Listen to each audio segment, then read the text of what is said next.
Hazrat Abu Huraira radiyallahu anhu states that he sallallahu alayhi wasallam was asked, O Allah's Apostle sallallahu alayhi wasallam, who is the most venerable amongst the people?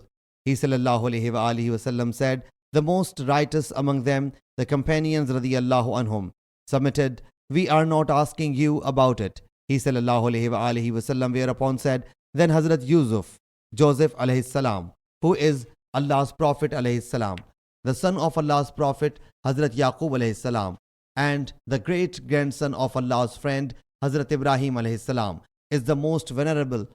The companions radiyallahu anhum submitted, we are not asking you about it either. He sallallahu alayhi wasallam said, then are you asking me about the Arab tribes? Those who were the best in them in the pre-Islamic period of ignorance are the best in Islam provided they comprehend religious knowledge. Sahih Muslim Hadees number 6111.